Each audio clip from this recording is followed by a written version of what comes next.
Good evening, ladies and gentlemen. This is the 154th episode of Tone's Take, and let me just start by saying this. College fraternities and sororities are stupid. Dumbest idea that still exists today. They need to go away.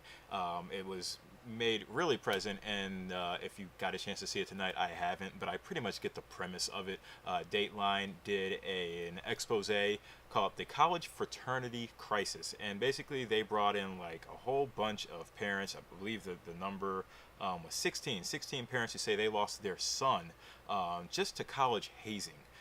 They talked to this one family in particular that lost their son at West Virginia University. Kim and TJ Birch, who were the son of Nolan Birch. He got excessively drunk at a college hazing incident. Apparently his big was supposed to take care of him. He got drunk, passed out. They took him back to the house, left him on a table. They prodded and kicked him, according to video of the footage that I believe they showed on Dateline.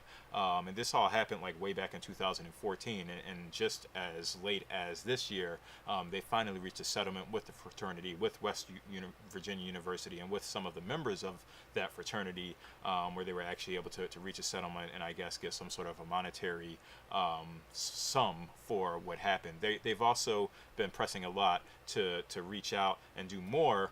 Since they lost their son, they now have this cause. And I just want to play a quick video so that you guys can see exactly what this Dateline issue was about. So let's take a quick look. 3 months earlier, they dropped their son Nolan off at college. You don't send your kid off to college and bring him home in a body bag 3 months later. The death of their child felt so singular, so painful. But as they grieved, the Birches started hearing about other parents like them.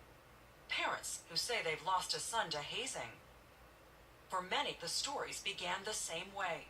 Their sons were summoned to a secret ritual at a frat house.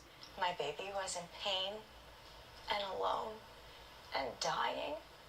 In a room full of people. It was senseless. Parents need to know that some of these fraternities, they're playing Russian roulette with their children. So who exactly is watching what goes on inside the thousands of fraternity houses across the country? We'll take you behind closed doors on America's Frat Row.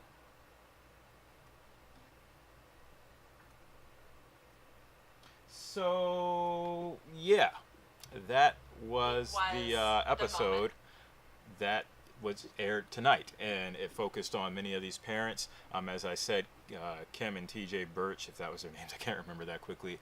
They talked about their son, and they even have now a whole bunch of things that they're trying to do to raise awareness. And I think a lot of this falls on the parents and not being aware of what can happen in fraternities and sororities. I mean, it's one of the oldest establishments, just as old as colleges itself is the fraternity. There are white fraternities, there are black fraternities, there are Hispanic fraternities, there are Asian fraternities, there are pretty much fraternities for pretty much every single thing that you can think about. And I want to believe at some point they had a good reason, but I just don't think they are anymore. I went to this one website that talks about the most popular pros and cons for joining a college fraternity, and I'm just going to read through the list. They all seem like cons to me. The first one is the price. They say it's a con, and it costs money. You've got, from clothing to gifts that you have to do to formals. It costs money, and no one has money in college, right? And then the pro is networking. I don't see that as a pro, especially in this day and age. You can network with pretty much anyone. Networking isn't something that needs to be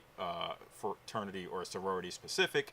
Another con being hazing. Yes, hazing needs to go away. I don't understand why it's still done to this day. I don't understand what the big deal is about hazing. Why you need to put people through something that has nothing to do with where they're going to be in the future. It just seems like a very machismo type of thing, and it needs to go away. Another pro that it brings up is philanthropy. Anyone can do philanthropy. It's not something that's specific to fraternities or sororities anymore. Look, I was in an engineering organization and we did philanthropy as well.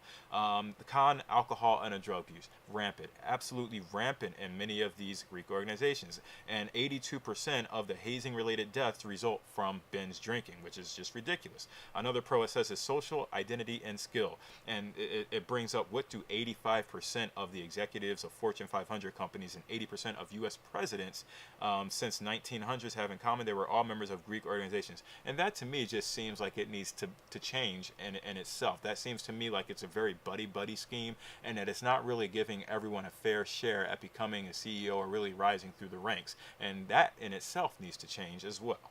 And then the other thing, the time commitment. I can tell you from first-hand experience that when I was being, I would say, recruited by a fraternity to join, there was another classmate of mine. We were taking like a bunch of these math classes, calculus, I believe it was. I didn't join the fraternity. He did. He wasn't showing up in those classes as the semester rolled on, and I still was. So, I mean, it's a time commitment. It takes away from your life.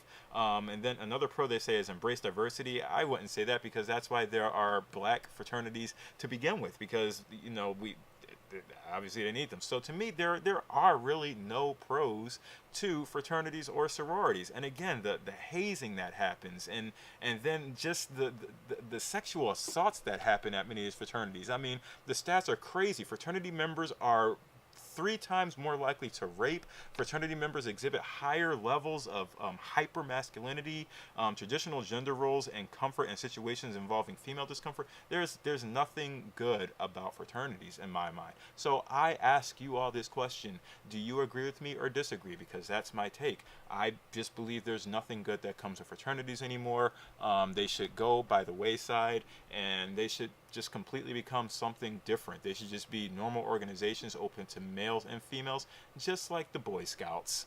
And that's all I've got for you all today. Let me know what you think of this, about fraternities, about the hazing, about the sexual assaults, about just are they doing more good than bad, or is it just time for them to go by the wayside? That's all I've got today. Thank you for tuning in, and I will see you all tomorrow. Peace out.